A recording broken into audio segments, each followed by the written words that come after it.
Well, let's head to South Africa now, where youth unemployment is at a staggering 66.5%. This is the official rate for youth aged between 15 and 24. Now, unofficially, the figure is estimated to be over 70%.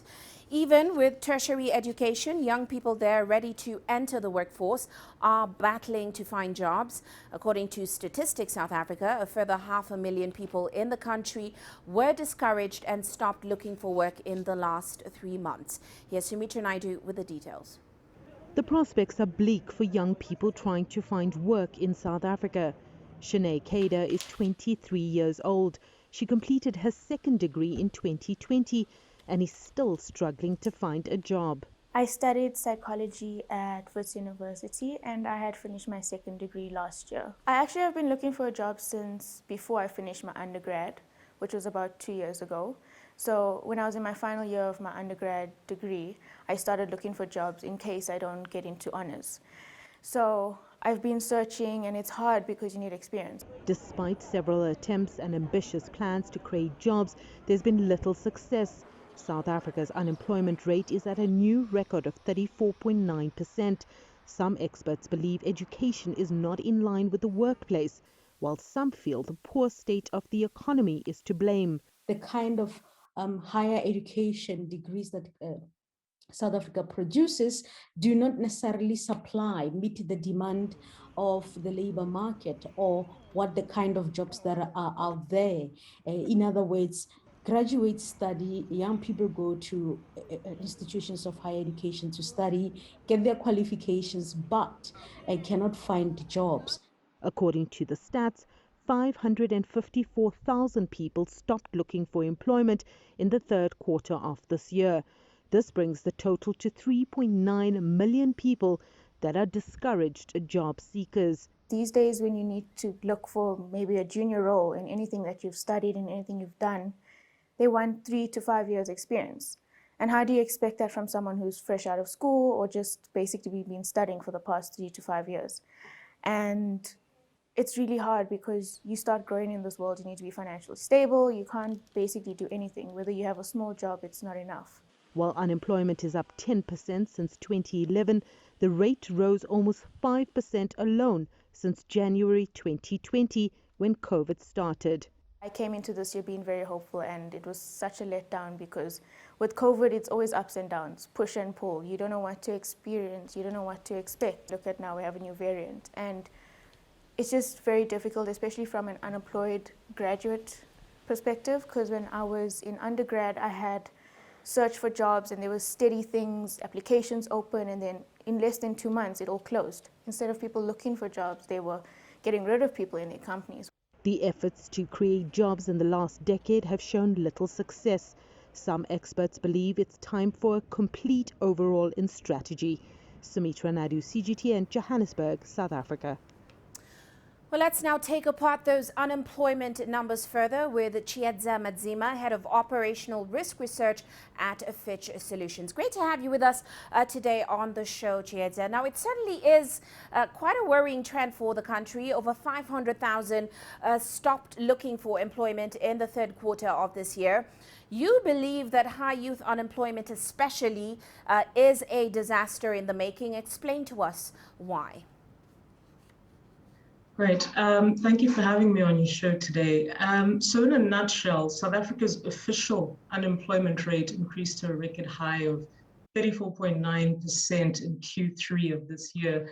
And the reality on the youth end of the spectrum is more alarming, where, of course, the latest official data reflects an unemployment rate of 66.5% for those under 25, with a labor force participation rate of 21.7% in the same cohort. And this comes at a time when inflationary pressures continue to mount and economic growth prospects are set to moderate further going into 2022, meaning higher cost of living against the backdrop of much slower growth. And in the latest job reports, of course, those who are not economically active also increased by 988,000. So while the informal sector at the same time is showing a rise in jobs to the tune of 238,000 over the third quarter compared to 2020. So we're seeing an increase in unemployment alongside increasing inequality and higher informalization of the labor market. And at the same time, almost 27.8 million South Africans are social grant recipients, which is about 46% of the population. And for the majority of recipients, this is their main source of income. So that's almost 27.8 million people dependent on social grants against 14.3 million people who are unemployed. So more people in the country are reliant on grants than those that earn a regular monthly salary. So the demands on the state are also at record highs at a time when the government is under pressure to pursue fiscal consolidation. So we believe that if unemployment trends carry on in this trajectory, more people will be reliant on welfare, tax revenues will be negatively impacted, and already high inequality will widen. The longer people stay out of the labor market, the higher the risk of skills attrition, and less jobs also present risks to private consumption. On the social front, South Africa will likely face more recurrent bouts of social unrest and service delivery protests and higher poverty and crime levels in an already high crime environment. And on the political level, it poses challenges for the ANC going into the 2024 elections. And it's not just for the ANC, it affects all political parties where there's a broad lack of participation in the political sphere from the largest potential group of the voting population. So this was, of course, reflected in the very low turnout in the most recent municipal elections, showing a lack of confidence in the political and, by extension, I suppose, the economic systems. And lack of economic participation, in effect, suffocates positive or constructive political participation, and it drives further polarization and social upheaval. And when people lose faith in the system, they seek alternative and sometimes violent means to show their discontent, as we saw in July of this year. So certainly the youth need a stronger stake in the future that they're hurtling towards in order to reduce risks to overall stability in the country. That is quite right. And as you mentioned, 27 million on social grants. And let's delve into how that's going to affect public finances going forward, because we know the rising rate of joblessness could mean more pressure on authorities to extend relief measures. How long do you think we can expect to see, especially COVID-19 relief packages lasting? Could, of course, this new numbers and this fact undermine efforts to stabilize public finances going forward? Oh, most certainly. So the 350 Rand social relief distress grant, which is equivalent to about $22 per month. So that's less than $1 a day.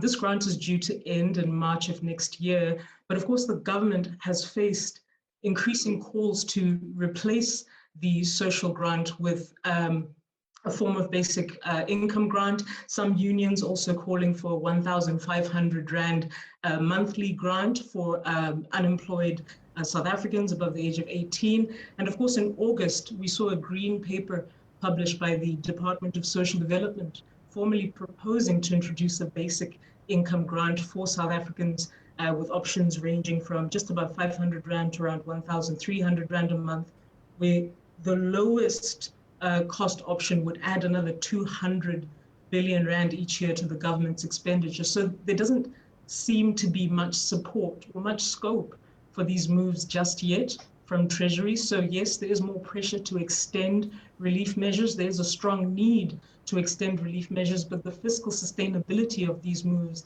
is questionable. And over and above everything, these are short-term solutions to longer-term structural problems.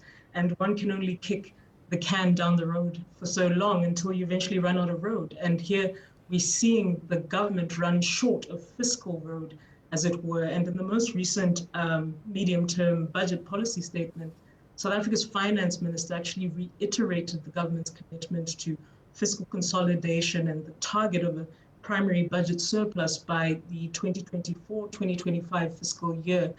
But at the same time, the finance minister also said the government will present further interventions on South Africa's social safety net in the upcoming February national budget speech. based on the country's existing poverty line. So there's a little bit of mixed messaging there, as the Treasury seems to be leaning more towards tightening the purse, but faces a tough balancing act to try and protect the most vulnerable members of the population, which are increasing.